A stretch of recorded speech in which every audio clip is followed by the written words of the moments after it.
Brett Pontecorvo here at LiveKeyboardist.com. I have a really special video coming up for you today, an interview with Glenn, who is a member of the LiveKeyboardist community. He's got a lot to share on using the MODX in conjunction with Ableton. If you haven't met me before, I am the face behind LiveKeyboardist.com, so make sure you click that like button and that subscribe button to stay up to date with everything that is happening. But right now I want to pass you over to Glenn and an interview we did together pretty recently, and I know there's some action-packed and very helpful stuff in there for you, so I hope you guys enjoy.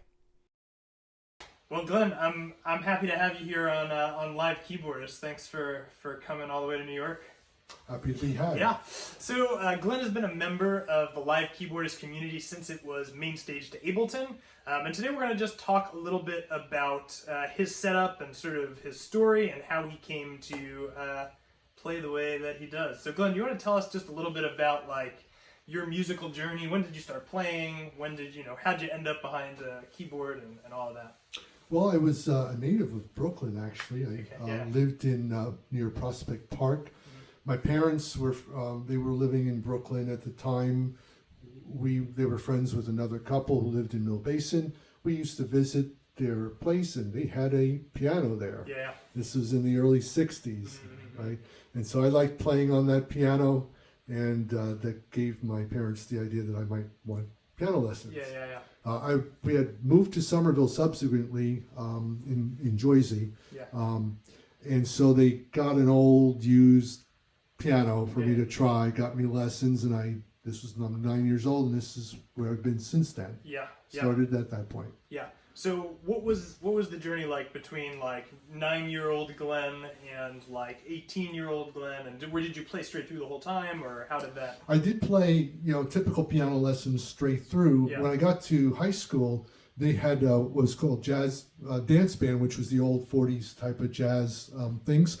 And they had choir, and they also had a musical. The Guys and Dolls is a musical, which I got my influences, got my love and passion for playing keyboard in a musical, and playing in type of jazz, the big band type of stuff.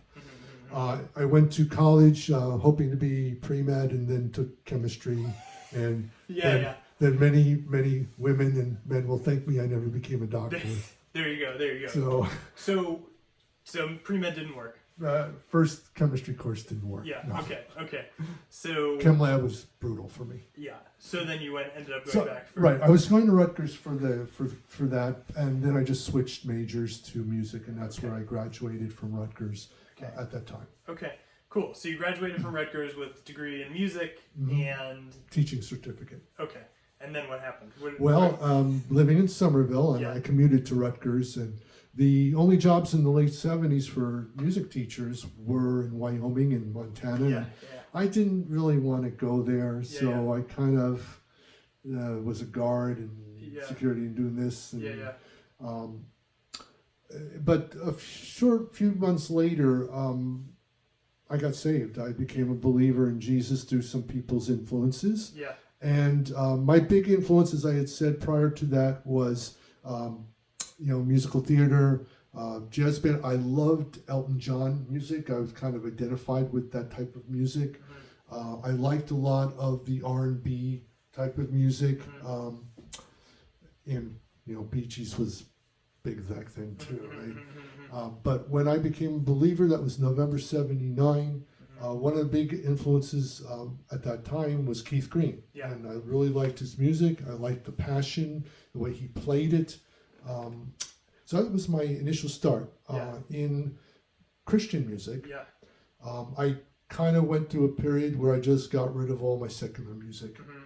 Got rid of all the records and stuff. I just didn't want to have any part. That was part of my journey. I felt the Lord wanted me to kind of let those things go. Sure. So I was playing in some congregations, playing piano, but then they didn't have electric pianos. Right. They did have the Rhodes, not the suitcase, but the big thing that you couldn't put in your car. The 88 key Mark IV, I believe. Yes. When Rhodes separated from Fender. Right. So I did start playing that. I bought a monophonic synth that Yamaha made in the late 70s, which I used for student teaching on synthesizers back then. So that was my, as far as electronic music, that was my pioneering things. Okay. I mainly played piano and occasionally an organ, spinet organ type of things, just playing with the hands, not the feet. In the 90s, I started going to Calvary Chapel, my home church in Old Bridge, and that's where we got into. I bought my first digital keyboard, if you were. Yamaha made an SY55, which was a 61 key thing. So I loved the tones, the kind of the Rhodesy sounds and stuff. So I played that, and been playing those type of things with the contemporary worship, mostly that. I did do a couple of musical theaters for a small company that wrote original music. Cool. So that's pretty much what I've done for the last 30 years. Yeah, it's a good summary. I like it. So you play musical theater. You had your starts with Christian contemporary music were very much just keyboards, but light keyboarding, no crazy programming. No programming at all. It was very difficult for me, even though I liked the instruments. I've had Korgs, I've had Rolands, I've had even the Roland XV88, which was really a flagship back then. I was able to play a little on, but could not really program it at all. In fact, that's another story. Sure. There was one, I'll tell you, because you probably love this little foible here. They had the main worship team was playing for Christmas, and then I was playing with the kids for the kids worship part of that thing. And the guy who played the XV88 programmed it in such a way that the top part of the keys didn't play. And so I'm going on, and he forgot to fix it. And I'm going there, and nothing is playing. Yeah. And I'm just like, it's like Elmer Fudd sweating bullets. Oh no. So that was We've all had moments. Right. So serious. Yes. So how did you end up with the current setup? You're super excited about the MODX. I've heard a lot about this. So how did this come to be? Okay. Yeah. Well, as I said, I've played Rolands. I've had the RD700. I've played, even at the congregation in Brooklyn that I played for in the morning, it's a Roland FP30, I believe. And I love the action on that. I bought an RD2000, which I loved, except the fact it was too big, footprint-wise, to move around. I've had Korgs. I've had Yamahas. I've had different things, which I think they've all suited good purposes. But for me, the Yamaha MODX is the most intuitive for me. It's lightweight, right? Very easily portable. It's got a really good tactile touch screen. And their approach is very good. They have most of their stuff, which is, I guess, is ROM only, their performance and stuff. So you can make your own customization. You save them as user performances and patches. And then they also have something called layout mode, which is, in a way, is like a throwback to the favorites that you used to have on the older keyboards. But this you can actually line your setup with. There's, you can have 5 different performances that you tweaked and saved. And they're really aliases to the performance. It's just something you can see, you touch it, it hits that specific performance. Okay, cool. So it's good. It feels good to use. It's intuitive. I happen to like the tone of the piano on the Yamahas. Korgs are good, but I think they're a little darker. Rolands are great. There's not a knock on anybody. I think it's just personal preference. I like Lay's potato chips. Weiss is just as good, but my preference is Lay's. Sure, absolutely.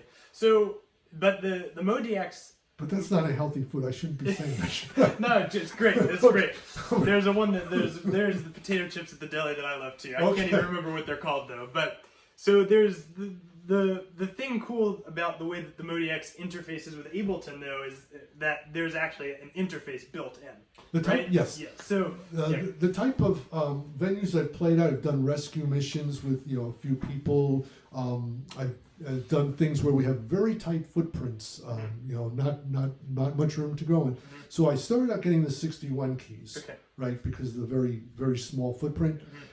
And in all my experiences, I like to be as portable as possible. I like to have the minimum number of cables that I need to have. Absolutely. So when I had at Calvary, when we were using we had a Nord Stage 2, which is great. but you needed to have an audio interface. So there was an extra set of stuff to do, extra outputs going. In this situation, I only have 5 cables with this. Wow. Okay. I have my power cable, right, plugs in. I have the pedal, 1/4 inch. I have 1 or 2 1/4 inch outputs that go to a direct box to front of the house. And then I have a USB interface to the computer, which will give me both MIDI and I can use as an audio interface. So when you're playing, you're actually, the sounds that the computer is generating are being sent out through the Yamaha. You can route it. There's I haven't gotten smart enough on the MODX. Right now I have it routing only to out 1 and 2. Okay. The L mono and right. Yeah. There is a way you can route it differently. I'm just not smart enough. The audio interface, I think, is an 8 and 10. 8 in, 10 in, 8 out, something like that.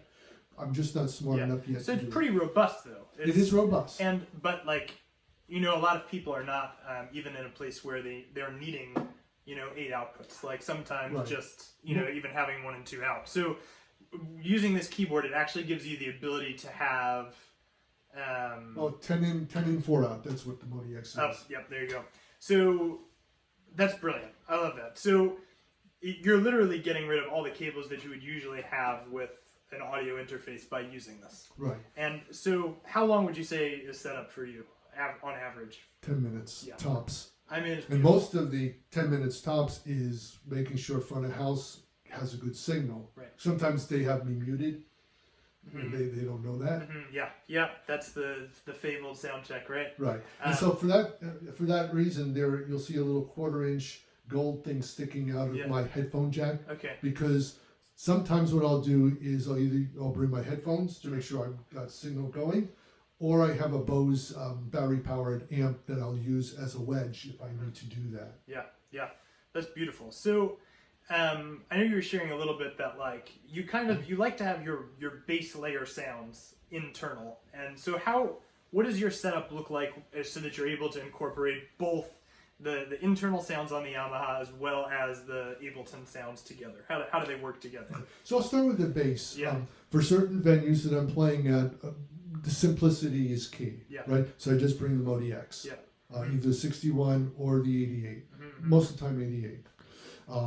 And so what I've done is I've taken the way that they construct their performances is I have a 4-part performance consisting of 4 different patches. Okay. I find that the reaction to the pads, I have 3 pads and 1 either acoustic, a piano, electric piano, or organ. Yep. Right? Yep. That's pretty much the staple of the typical worship when you're not in this big venue thing. Absolutely.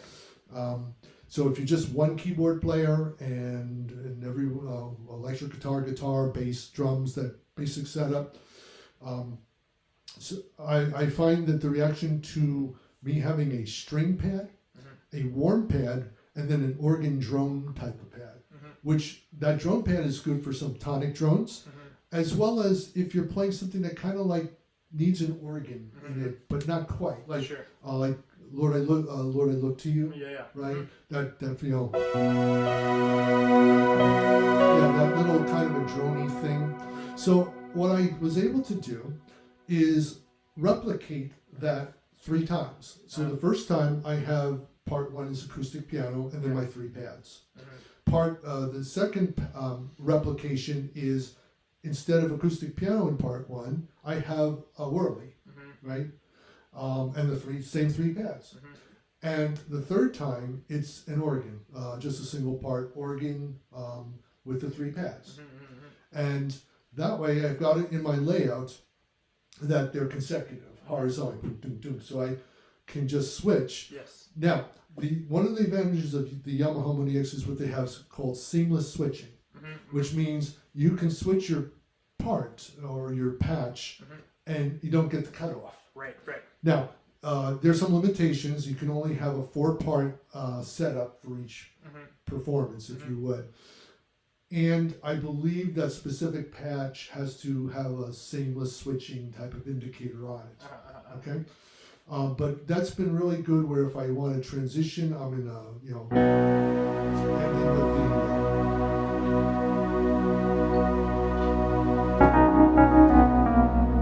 Right? That's pretty much what I do is I'm able to keep the pads going and goes to the next thing. And in certain congregational settings where we're using multi-tracks and we're going from song to song, just holding the pad, right? And you go 1, 2, 1, 2, 3, 4. So that's very helpful in my experience of using multi-tracks. We don't use, sometimes we do, sometimes we don't, depending on the venue I'm in. But I like simplicity. Now, as far as, since you asked me about Ableton, this is my bass setup. Right. There are certain songs that have kind of nice song-specific patches, like in main stage, like Who You Say I Am. Sure. They've got some very sophisticated type of patches that I like to use for that. Yes. Same thing in Ableton. I know that there's a Dave at Sunday Sounds put out a really nice Ableton one, so I'm able to incorporate that. On the song Yes I Will, I bought that specific patch that I use because it gives you that arpeggiated stuff. Yes. You can probably replicate this here. I'm just not smart enough yet on Onboard to do that. Sure, yeah. And you have to decide even where you want to dedicate your time, right? Yes. Like, do you want to?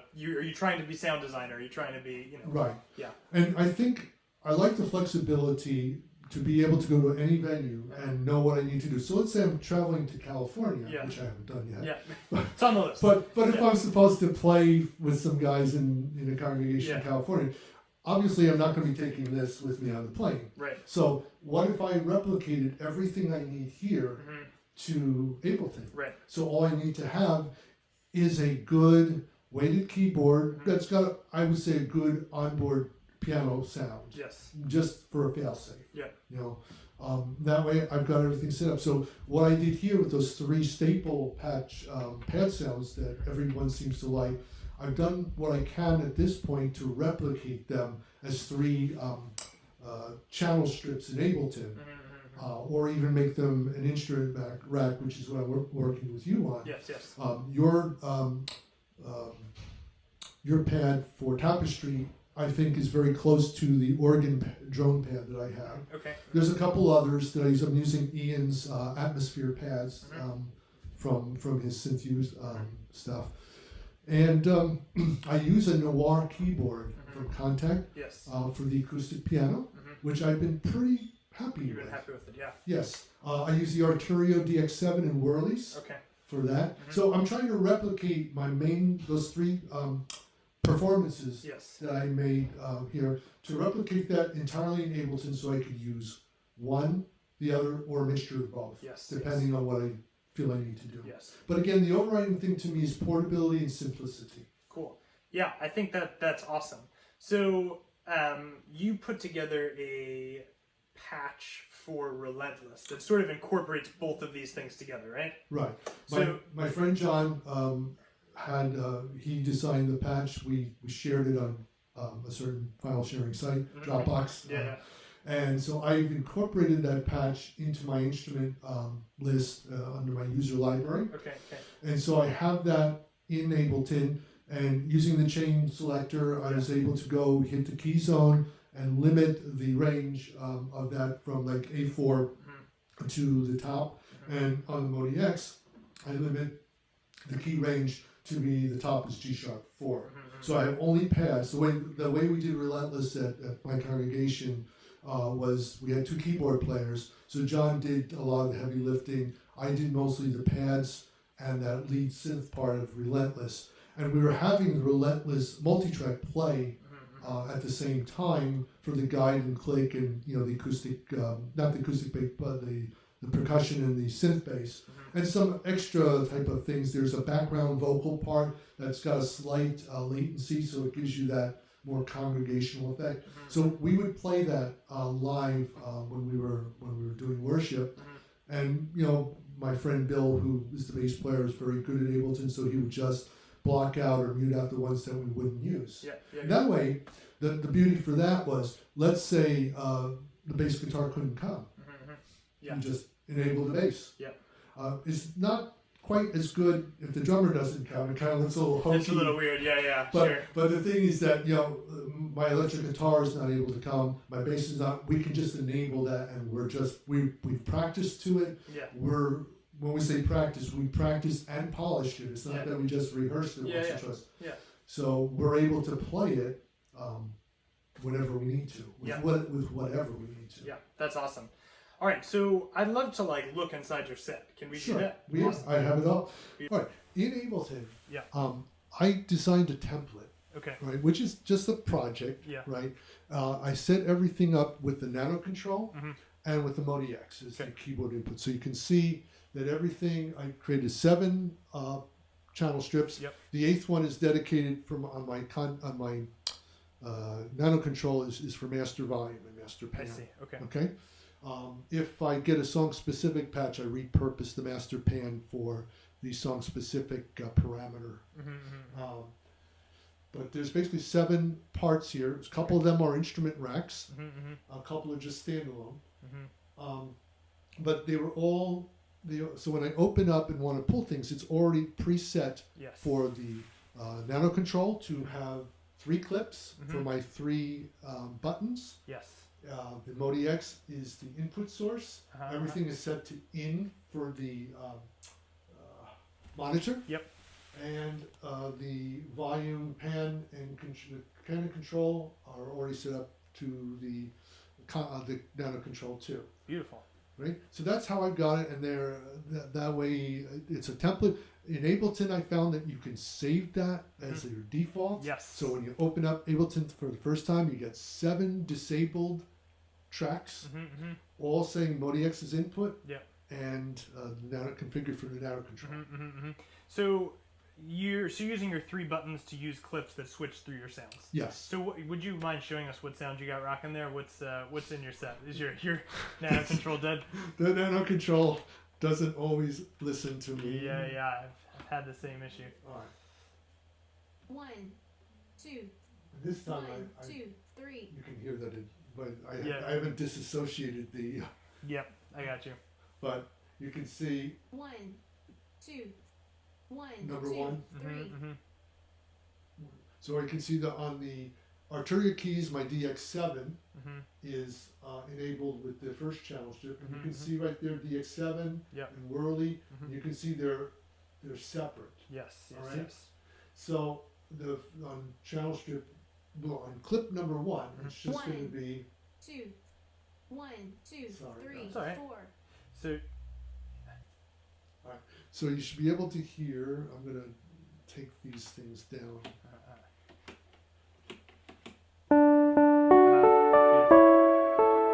One. Okay. This will be the Whirly. Now, number 3 is nothing. So you can see I got on 1 and 2, but then I made the this blue thing, the chain selector number 3. 1. So it goes nowhere. 2. So nothing sounds. Yeah, beautiful. So, okay. Beautiful. Yeah. Now on your pads, I did it so that like the first time you have 1 is your tapestry, 2 is your chill pad, and 3 is both. Yes, so you get that sort of like textural layering happening. Right. So you can see 1 to 2 is tapestry, 2 to 3 is chill pad. Yes. So position 1 is just for 1. Position 2 is just for the third chain, and then position 3 on my clip is for 2, which has both of them. Beautiful. Beautiful. Okay. Then we got same thing with in pads. Yep. Same thing with that. And you can see I've got it on the key run. So why I got that there is on Relentless, I zoned it in such a way that it will only play from A4 up. That way you won't hear this thing all the way down here. Right. Which can be extremely distracting, right? Right, it does. Yes. Yeah. I have plenty of stories about distracting. Oh gosh. I had a very quiet, worshipful moment happen once where I started to like fade my pads in, but unbeknownst to me, I was fading in a bass guitar patch, and I had somehow triggered a glissando, a bass string glissando. So it was like, we're all gonna pray now, and it was like, boo. Okay. Anyway, it was a special time. The RD700 on an altar call. Yes. If you remember the old thing, the part 4 was like the rhythm part. Yeah. Yes. It was altar call time. Yes. And my hand slipped and hit the rhythm part. Oh no. Yes. And everybody turned around and looked at the drummer. Yes. Like, why are you What playing? are you doing? That's good. It wasn't your fault. It wasn't his fault. It was my fault. That's right. Oh gosh. Yes. So you're all right. So you have your key range split. And basically what that's allowing you to do is it's allowing you to have your keyboard play your keyboard sounds and Ableton play your lead sounds. And that's your sound. Yes. Cool. And I have the same thing on the Yamaha because on the MODX I have the Relentless patches, four patches, 4 parts that are all pads, right? My 3 staples plus another little ethereal pad, right? So these are your MODX patches where you're right. But it won't play on the A4. It only goes up to the G-sharp 4. So in the MODX, you're able to define key ranges. You can't see that on your camera, but you'll see C-2 to G-sharp 4 on all 4 patches, 4 parts. Sorry. Yes. And sorry, the mic keeps dropping. No, you're fine. You're fine. Okay. Now, what I would normally do, right?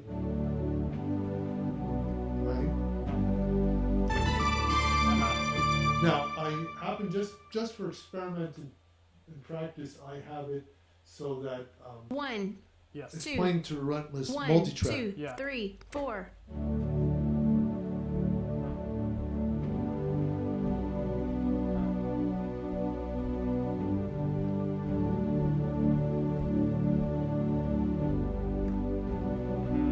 That's pretty much what I was doing. Yes. When I played. But when I talk, I throw myself off. Sorry. No, you're fine. We got the guide going. Right, to save Intro. All in.